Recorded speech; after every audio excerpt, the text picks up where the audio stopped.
काय आहे आपल्याकडे आता पूर्वीसारखी निकोप राजकारण राहिलेलं नाही. मी आता कसं आहे कोणी एकमेकांना भेटणं म्हणजे प्रत्येक वेळेला काहीतरी त्याच्यामधनं राजकारण शोधायचं आणि त्याच्यातनं काहीतरी युत्या आघाड्या. एक तर 3 वर्षांचा निवडणूक आहेत, आता तर काही परिस्थिती तशी नाहीच आहे. आणि दुसरी गोष्ट म्हणजे निवडणुका संपलेल्या आहेत आता. आज ते सत्तेवरती आहेत. आम्हाला जर काही समजा सजेशन्स द्यायचे असतील, जर काही चांगल्या गोष्टी करून घ्यायच्या असतील तर त्याच्यासाठी भेट व्हायला नको की प्रत्येक वेळेला त्याच्यातनं काहीतरी आपल्याला शोधलंच पाहिजे, प्रत्येक वेळेला काहीतरी त्याच्यातनं आपण राजकारणच शोधलं पाहिजे अशी काही आवश्यकता नाही आहे. उद्या मी मुख्यमंत्र्यांना भेटीन. आज मुंबईमध्ये, महाराष्ट्रामध्ये, पुण्यामध्ये, ठाण्यामध्ये अनेक शहरांचे प्रश्न आहेत, राज्यांचे प्रश्न आहेत. जे आम्हाला जे वाटतात ते आम्ही सांगणं गरजेचं नाही का? मी खरं तर त्या दिवशी तुम्ही जर असतात त्या दिवशीच बोललो असतो. मी कशासाठी भेटलो तुम्हाला आठवत असेल. मी आत्ता जे भेटलो त्यांना या सगळ्या याच्यामध्ये जी काय रोजची परिस्थिती मला जी काय आपल्या शहराची दिसते ती इतकी बिकट आणि विचित्र आणि इतक्या भीषण अवस्थेला पोहोचलेली आहे. आणि त्यातला सगळ्यात महत्त्वाचा भाग आपण बघत नाही आहोत. आपल्याकडे काय होते, डेव्हलपमेंट म्हणजे रस्ते बांधणं, फ्लायओव्हर बांधणं आणि ब्रिजेस बांधणं, याला आपण प्रगती म्हणतो. परंतु मला असं वाटतं की ती सूज आहे. कळलं का? ते काही बाळसं धरलेलं नाही आहे. म्हणजे आपल्याकडे चांगले फ्लायओव्हर्स व्हावेत, चांगले ब्रिजेस व्हावेत वगैरे वगैरे, चांगले व्हावेत ना, परंतु आपण मूळ गोष्टींना आपण हात घालत नाही आहोत. आज काय आहे, संपूर्ण मुंबईमध्ये, ठाण्यामध्ये, पुण्यामध्ये, सगळ्या शहरांमध्येच खास करून सगळीकडे डेव्हलपमेंट सुरू आहेत. म्हणजे जिथे एक 25 माणसं राहत होती, एक 40 माणसं राहत होती, आज तिकडे जवळपास 400 माणसं राहत आहेत. जागा तेवढीच आहे, रस्ते तेच आहेत. आणि अशा सगळ्या परिस्थितीमध्ये आज अनेकांकडे त्या गाड्या आज पार्किंगमध्ये न जाता आज रस्त्यावरती उभ्या राहतात. बरं, मी ह्या सगळ्या गोष्टींमध्ये नागरिक म्हणून त्याच्यामध्ये मी काही वेगळा नाही त्याच्यातनं, परंतु या सगळ्या गोष्टींना कुठेतरी एक शिस्त आली पाहिजे. आणि ह्या समजा गाड्या पार्किंगचा आज इतक्या गाड्या रजिस्टर्ड होत आहेत आपल्या प्रत्येक RTOमध्ये, त्या गाड्या रस्त्यावरती येत आहेत. लांब ठेवा आता. त्या गाड्या सेन्सिटिव्ह असतात ना रे बाईक. तुमची काय चिन्ह दिसली पाहिजे याच्यासाठी चालू असतं का तुमचं? त्या गाड्या आज रस्त्यावरती येत आहेत. आज अनेक इमारतींमध्ये गाड्यांचं पार्किंग आहे. त्या पार्किंगमधल्या गाड्या आज कोणाकडे एक गाडी आहे, 2 गाड्या आहेत, त्याची तिसरी गाडी येते, चौथी गाडी तिकडे पार्किंगला जागा नाही, ती रस्त्यावरती येते. आज रस्ते ट्रॅफिकसाठी आज तयार नाही आहेत. सगळीकडे जॅम होऊन बसलेला आहे. हा प्रत्येक शहरांचा प्रश्न आहे. आणि शहरांमध्ये येणारी जी माणसं आहेत ती थांबत नाही आहेत, गाड्या थांबत नाही आहेत. हे आपण कुठे नेणार आहोत सगळं प्रकरण? आणि आज मागे हीच गोष्ट मी मुख्यमंत्र्यांना भेटून सांगितली होती, आठवतं तुम्हाला? त्याच्यानंतर मी पत्रकार परिषद घेतली होती. तीच गोष्ट मी आता त्यांच्या कानावरती घातली. ही गोष्ट त्यांनी लगेच ताबडतोब त्या भूषण गगराजींना फोन करून त्यांनी सांगितलं की काय करायला पाहिजे ते सगळं करा. आज गाड्या पार्क असतात, कुठेही गाड्या पार्क असतात. आज डबल पार्किंग करतात. हे तुमचे कोणते ओला उबरवाले आले त्यांना तर काय अक्कलच नसते. त्याच्या अनेक लोक अशी असतात की त्यांना बाबा ते कुठेही गाड्या पार्क करून बसतात. आणि त्यांना समजण्यापेक्षा मला असं वाटतं एकदा एका गोष्टीची शिस्त आली की त्यांनाही समजेल की कुठे गाडी पार्क करायची आणि नाही करायची. आणि म्हणून मी ते मागे जे सांगितलं होतं की लाल आणि काळा पट्टा तुमचा ह्याला फुटपाथला, त्याच्यावरती तुम्ही नो पार्किंग टाका. पिवळा आणि काळा असेल तिकडे पार्किंग टाका. आणि त्या सगळ्या ह्याच्यामध्ये जर समजा तुम्ही त्या लोकांना काही पनिशमेंट नाही लावली किंवा तुम्ही 5,000 रुपये तुम्हाला दंड बसेल किंवा डबल पार्किंग केलं 10,000 रुपये दंड नाही, तोपर्यंत शहरांना शिस्त येणार नाही. आणि ह्या सगळ्या गोष्टी मी त्यांच्या कानावरती घातल्या. परंतु आपल्याकडे कसं होतं, या सगळ्या गोष्टी सांगितल्या तरी आपल्याकडच्या लोकांचा विश्वास बसत नाही. नाही काहीतरी असणार, ह्याच्यामध्ये पण काहीतरी असणार तर असणार. मग तुम्हाला काय चर्चा करायचं? मी जो गेलो होतो मी ह्या गोष्टींसाठी त्यांच्याकडे ते सगळे परत अख्खी फाईल दिलेली आहे. ती संपूर्णपणे त्यांनी पाठवली आहे. पुढचं काय होईल ते मला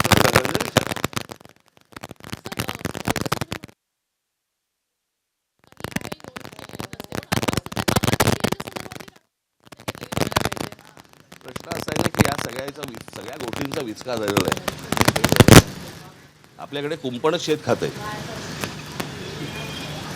या सगळ्या लोकांना आधार कार्ड आणि रेशन कार्ड आणि सगळ्या गोष्टी कार्ड देणारी माणसं इथलीच आहेत ना. त्यांच्यावर कारवाई कोण करणार? माणसं येत आहेत, त्या येत आहेत त्याला तुम्ही फुल प्रूफ त्यांना अख्ख्या सगळ्या गोष्टी त्यांच्या हातामध्ये देताय. ती देणारी माणसं कोण आहेत? आपलीच माणसं आहेत ना. त्यांच्यावर कधी कारवाई होणार आहे?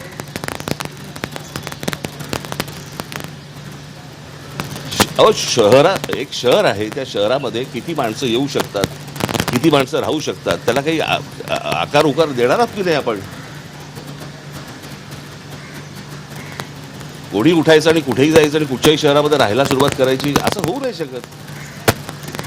मला असं वाटतं या गोष्टींचा राज्य सरकारने आणि केंद्र सरकारने दोघांनी विचार केला पाहिजे. ज्यांच्याकडे आपण बघतोय की चांगली शहरं म्हणून बर्बाद होणार झालीच आहेत. आणि मला असं वाटतं की मी एक राज्याचा नागरिक म्हणून, एका पक्षाचा अध्यक्ष म्हणून, एक विरोधी पक्ष म्हणून मला काही गोष्टी सजेशन सत्ताधाऱ्यांना सांगणं गरजेचं आहे, देणं गरजेचं आहे. आणि त्याच्यासाठी मी यांना आत्ता नाही परत भेटेन. याच्यानंतर तुम्हाला काय राग तुम्ही करत बसा. त्याला मी मगाशी सुरुवात करताना सांगितलं होतं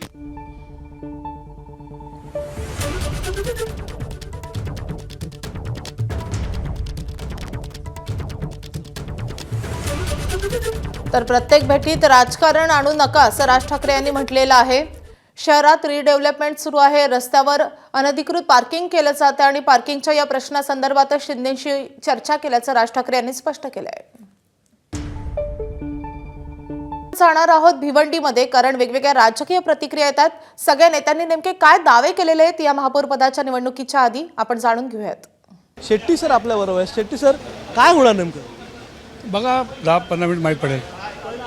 शिवसेनेला सोबत घेतलं असं तर काही गोष्टी बदलल्या असं वाटतं. काही गोष्टी आम्ही सोबतच होतो, पण काही विषयावर जमले नाही, मग ते तिसऱ्यांनी फायदा घेतला. पण जे मध्ये वाद झाले होते त्या वादामुळे भिवंडीमध्ये आज ही परिस्थिती आहे का? कारण की सेना आणि भाजपमधले ते वाद होते, किंवा जे कोणार्क विकास आघाडीचे विलास पाटील आहेत त्यांच्याबरोबरचे वाद होते, त्यामुळे आज महापौर पदाला कुठे अडचणी येत आहे? हा, त्या तुम्ही काही कारण समजू शकता. आता किती नगरसेवक आपल्या बरोबर आहेत? आमचे 22 आहे. पण बाळामामा यांनी दावा केला की आमच्याकडे 9 नगरसेवक आलेले आहेत नारायण चौधरी यांना पकडून. मला वाटत नाही. आपण व्हीप कोणाच्या नावाने जाहीर केलं? मेहुल पाटील, स्नेहा मेहुल पाटील. पण मग आता जर त्यांनी हे जे 9 नगरसेवक आहेत त्यांनी जर वोटिंग केलं नाही तुमच्या बाजूने तर काय होईल? तर कारवाई करू आम्ही, पक्ष कारवाई करणार. आता एकूण संख्याबळ किती आपल्याकडे, म्हणजे तुमचे आणि इतर असे एकूण म्हणजे महापौर पद जर बसवायचं असेल तर 46ची संख्या आवश्यक आहे. तुमच्याकडे किती नगरसेवक आहे? ना, आम्ही जसं 22 लोकांचा आमच्या पक्षाचं आहे. बाकी काही संपर्कमध्ये आहे. आता जसं वरती वातावरण होईल तसं आम्ही काम करू.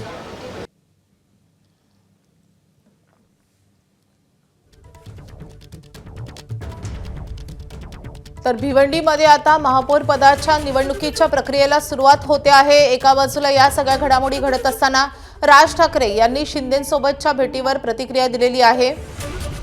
भिवंडीमध्ये अगदी शेवटच्या मिनिटापर्यंत जोरदार राजकीय घडामोडी घडताना दिसत आहेत. भाजपकडून स्नेहा पाटलांनी महापौर पदासाठी अर्ज केलेला आहे, तर सेक्युलर फ्रंटच्या वतीनं नारायण चौधरी हे महापौर पदाचे उमेदवार आहे. नेमका कुणाच्या नावावर शिक्कामोर्तब होणार? ही निवडणूक बिनविरोध होणार का? अर्ज मागे घेतले जाणार का? हे पाहणंही तितकंच महत्त्वाचं असणार आहे. पहिली 15 मिनिटं ही अर्ज माघारीसाठी राखून ठेवण्यात येणार आहे आणि त्यानंतर प्रत्यक्षात निवडणूक होणार आहे. जर सगळ्याच उमेदवारांनी अर्ज कायम ठेवले तर ही निवडणूक होईल आणि त्यामध्ये कोण बाजी मारतं हे पाहणं महत्त्वाचं असेल. सोलापूरच्या महापालिकेमध्ये महासभेमध्ये जोरदार राडा झालेला आहे, जोरदार गोंधळ झालेला आहे. सोलापूर महापालिकेच्या महासभा सध्या सुरू आहे आणि या महापालिकेच्या महासभेमध्ये जोरदार राडा पाहायला मिळतो. आपण थेट दृश्य पाहतोय सोलापूर महापालिकेतली.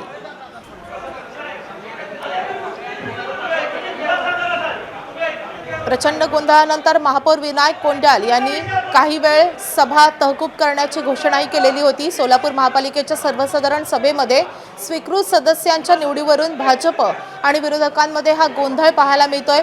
भाजपकडून 9 पैकी 8 नावं घेतल्यामुळे विरोधकांनी त्यावर आक्षेप घेतलाय.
सोलापूरचे आपले प्रतिनिधी आफताब शेख सध्या आपल्या सोबत आहेत.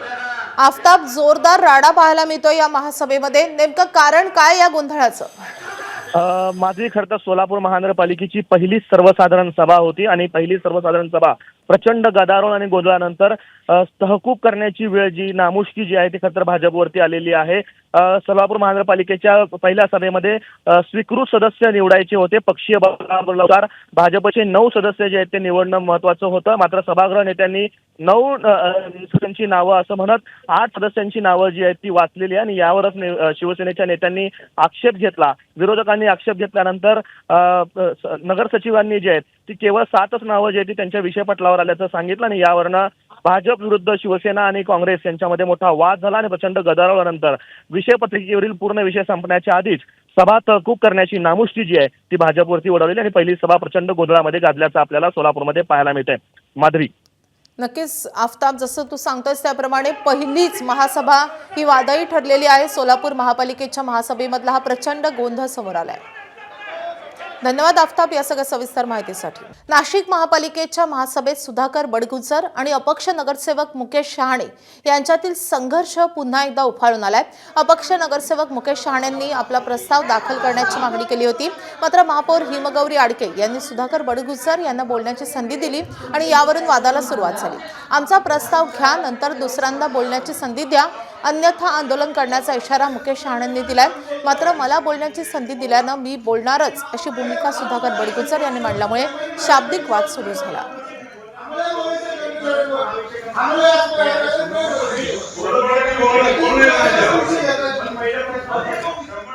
ठाकरेंच्या शिवसेनेकडून मनसेचा स्वीकृत नगरसेवक पद देण्याची शक्यता ही जवळपास धूसर झालेली आहे.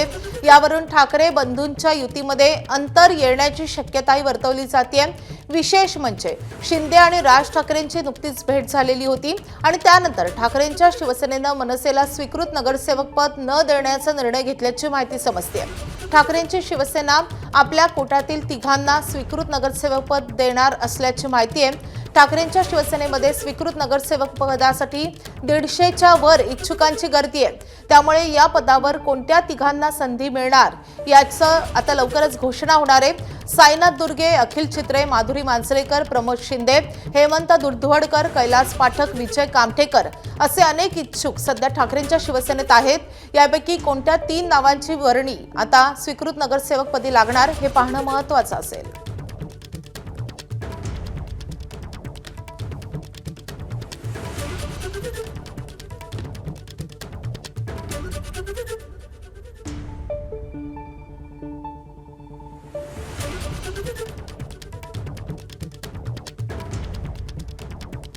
आपले प्रतिनिधी वेदांत नेप सध्या आपल्या सोबत आहेत. वेदांत, स्वीकृत नगरसेवक पदासाठी राज ठाकरे यांच्या पक्षाला मनसेला आता बाजूलाच ठेवलं जाईल का? ठाकरे बंधूंमध्ये नेमकं काय ठरलेलं आहे?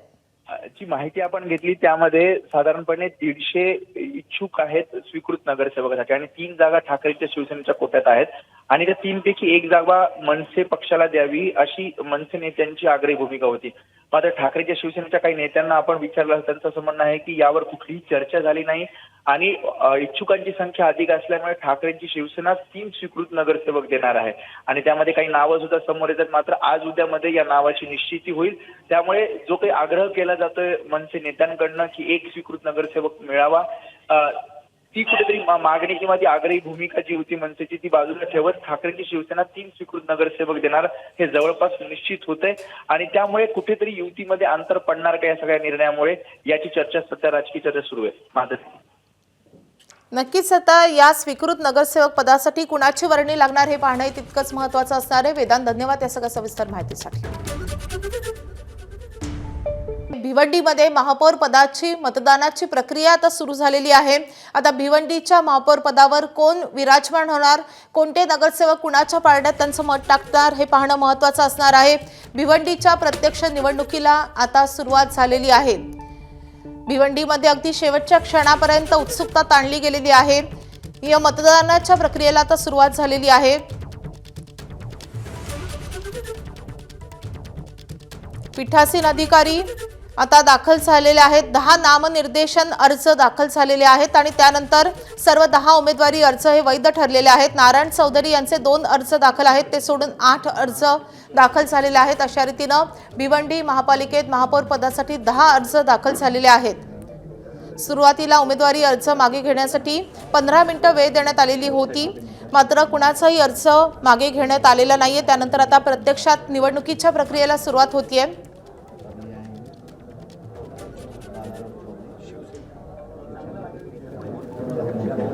तर कोणार्क विकास आघाडीचे माजी महापौर विलास पाटील हे अजून महासभेमध्ये दाखल झालेले नाहीयेत. कोर्टाची ऑर्डर दाखवण्यात आलेली आहे आणि त्यांनी अधिकचा वेळ मागितलेला आहे. अर्ज मागे घेण्यासाठी जो वेळ देण्यात आला होता तो पीठासीन अधिकारी यांनी सुरू ठेवलेला आहे. विलास पाटील यांच्या नगरसेवकांनी वेळ वाढवून द्यावा अशी विनंती केलेली होती, मात्र प्रक्रिया सुरू होण्याच्या आधी ही वेळ मागायला हवी होती असं पीठासीन अधिकारी यांनी स्पष्ट केलेलं आहे. त्यानंतर आता महापौर पदाच्या प्रत्यक्षात निवडणुकीच्या प्रक्रियेला सुरुवात झालेली आहे. भिवंडीच्या महापौरपदी कोण विराजमान होणार आहे, या खुर्चीवर आता कोण बसणार याचीच उत्सुकता आहे. संपूर्ण राज्याचं लक्ष भिवंडी महापौर पदाच्या या निवडणुकीकडे लागलेलं आहे, कारण अगदी शेवटच्या क्षणापर्यंत या निवडणुकीची उत्सुकता ताणली गेलेली आहे. नारायण चौधरी हे महापौरपदी विराजमान होणार की नाही या संदर्भात आता काही वेळातच स्पष्टता येणार आहे. भाजपमध्ये उभी फूट पडलेली आहे. भाजपचे महापौर पदाचे उमेदवार नारायण चौधरी यांनी सेक्युलर फ्रंटला साथ दिलेली आहे आणि भाजपकडून स्नेहा पाटील यांना उमेदवारी जाहीर करण्यात आलेली आहे. त्यामुळे आता महापौरपदी कोण विराजमान होणार याचं आता चित्र काही वेळात स्पष्ट होणार आहे. आपले प्रतिनिधी अनिल वर्मा आपल्या सोबत आहेत. अनिल, खरं तर या प्रक्रियेला सुरुवात झालेली आहे. नेमकं काय घडतंय महासभेमध्ये? नक्कीच आपण जर या ठिकाणी पाहिलं तर भिवंडी महानगरपालिकेच्या महापौर आणि उपमहापौर पदासाठी जी निवडणूक प्रक्रिया आहे ती पीठासीन अधिकारी यांच्या नियंत्रणा अंतर्गत या ठिकाणी सुरू करण्यात आलेली आहे. आपण जर या ठिकाणी पाहिलं तर अर्ज माघार घेण्यासाठी जी वेळ असते ती 15 मिनिटाची वेळ या ठिकाणी देण्यात आलेली होती. मात्र या सर्वात महत्त्वाचं म्हणजे कोणार्क विकास आघाडीचे जे किंगमेकर होते विलास पाटील, त्यांना जमिनीच्या गुन्ह्या प्रकरणी अटक करण्यात आली होती आर्थिक गुन्हे शाखेकडून. परंतु त्यांना कोर्टाने परवानगी दिलेली होती का मतदान करण्याची, त्यांना मुभा देण्यात आली होती आणि ते अजूनपर्यंत या ठिकाणी दाखल झालेले नाहीये. तर त्यामुळे त्यांची वाट पाहण्यात यावी अशी मागणी या ठिकाणी कोणार्क विकास आघाडीकडून करण्यात आलेली आहे. परंतु तोपर्यंत अर्ज माघार घेण्याची संपूर्ण प्रक्रिया जी आहे ती सुरू करण्यात आलेली आहे.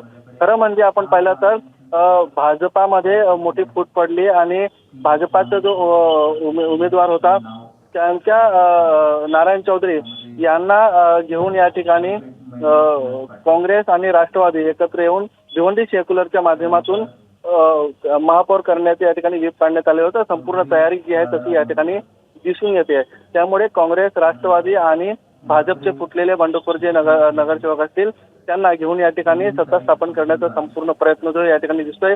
परंतु विलास पाटील जेव्हा या ठिकाणी येतील त्यावेळेस काय चित्र आहे ते पाहणं महत्त्वाचं ठरणार आहे. नक्कीच महापौर पदाच्या या निवडणुकीला आता सुरुवात तर झालेली आहे, मात्र आता कोणते नगरसेवक हे कुणाच्या बाजूने उभे राहतात हे पाहणं तितकंच महत्त्वाचं असणार आहे.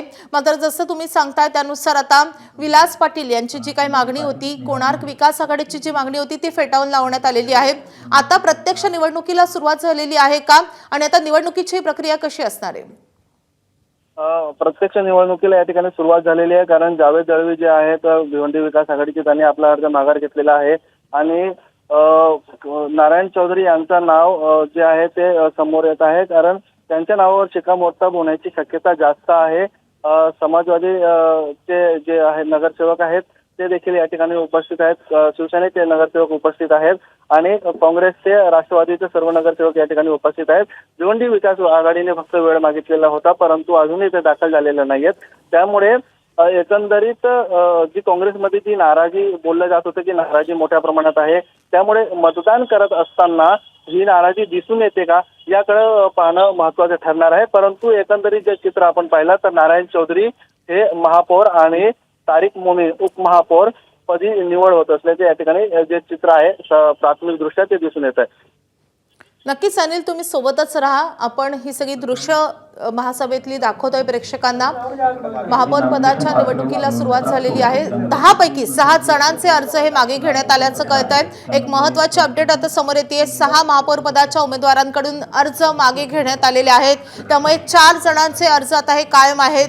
या 4 पैकी कुणाची वर्णी महापौरपदी लागणार हे पाहणं महत्त्वाचं असणार आहे. अतिशय महत्त्वाची अपडेट. 10 पैकी 6 जणांनी त्यांचे अर्ज मागे घेतलेत.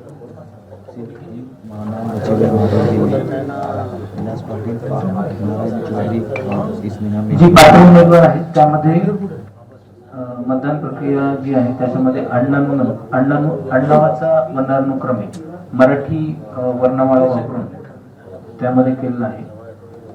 जे मी सांगितलं होतं की नियम 7(3) महापौर पदाच्या निवडणुकीमध्ये हात वर करून मतदान करण्याची तरतूद आहे. ही त्याचं पालन सगळ्या नगरसेवकांनी करावं हे मी पहिले सांगतो. हात जो आहे तो पूर्णपणे वर करावा, असा न करता पूर्णपणे हात वर करावा.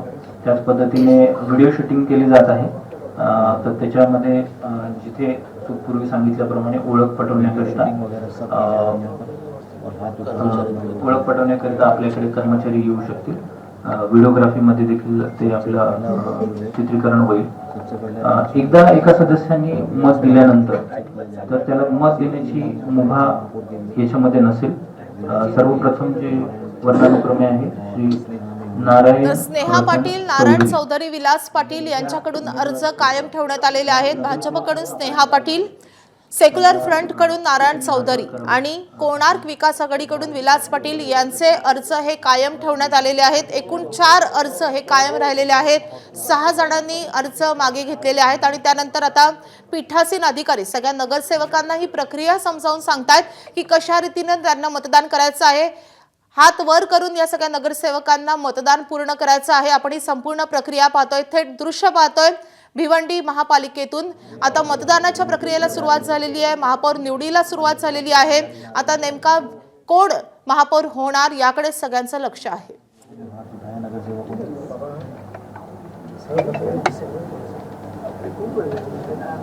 तर विलास पाटील हे पोलीस बंदोबस्तात महापालिकेत दाखल झालेले आहेत. विलास पाटील यांनी देखील महापौर पदासाठी त्यांचा अर्ज कायम ठेवलेला आहे. सध्या ते पोलीस बंदोबस्तामध्ये महापालिकेमध्ये दाखल झालेत. माहित नाही थांबा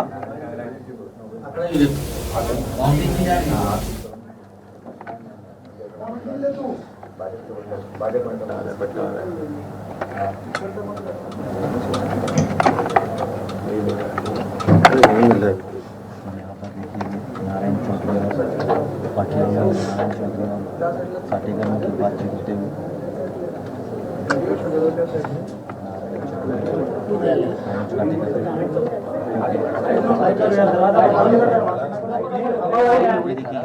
मनसेच्या बैठकीतील इनसाइड स्टोरी ही माझ्याकडे आलेली आहे. महाराष्ट्र सध्या ICU मध्ये आहे असं विधान या बैठकीमध्ये राज ठाकरे यांनी केलेलं आहे. प्रत्येक गोष्टीला एक्सपायरी डेट असते, सत्तेत असणाऱ्यांची एक्सपायरी होणार असं देखील राज ठाकरेंनी या बैठकीमध्ये म्हटलेलं आहे. पक्ष बांधणीला सुरुवात करा अशा राज ठाकरेंनी या बैठकीत पदाधिकाऱ्यांना सूचना दिलेल्या आहेत.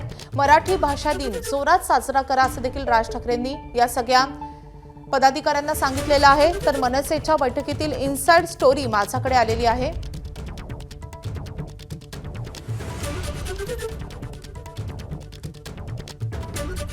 मराठी भाषा दिन जोरात साजरा करण्याचे आदेशही राज ठाकरेंनी दिलेले आहे.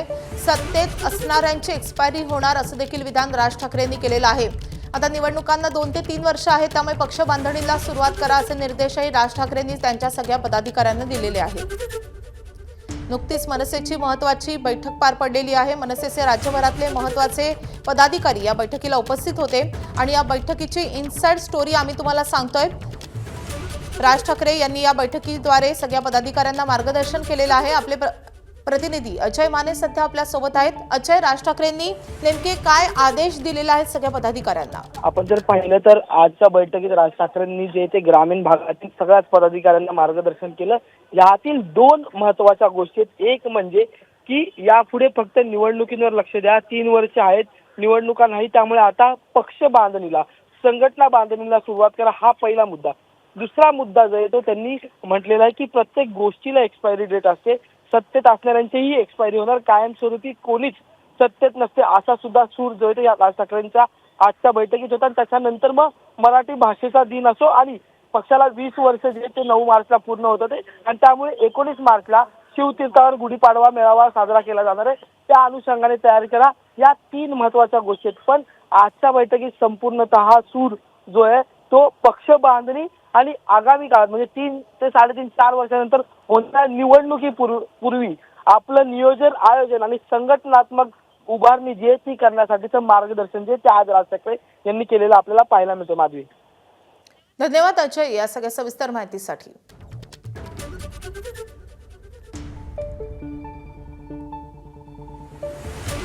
तर मनसेच्या बैठकीमधले इनसाइड स्टोरी आम्ही तुम्हाला सांगतोय.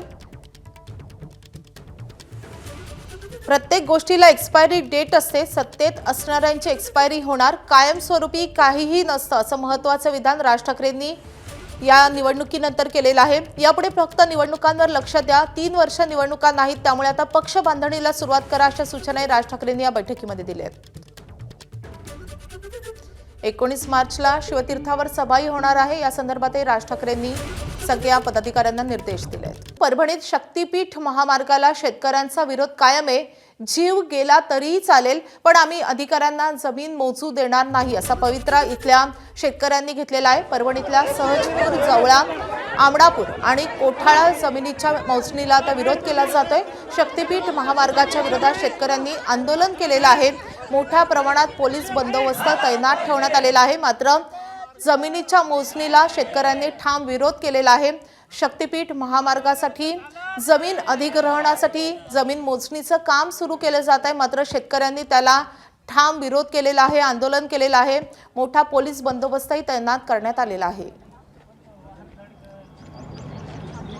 जीव गेला तरी चालेल, मात्र आम्ही ही जमीन मोजू देणार नाही असा पवित्रा या शेतकऱ्यांनी घेतला आहे.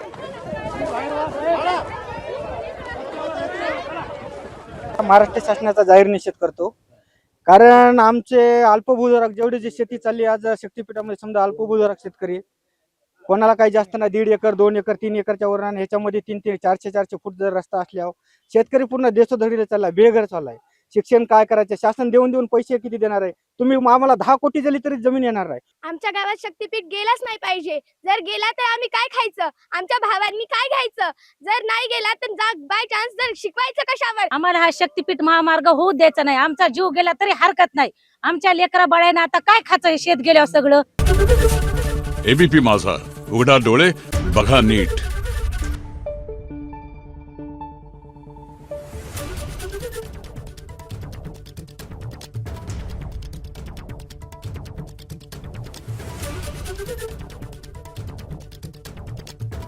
Thank you.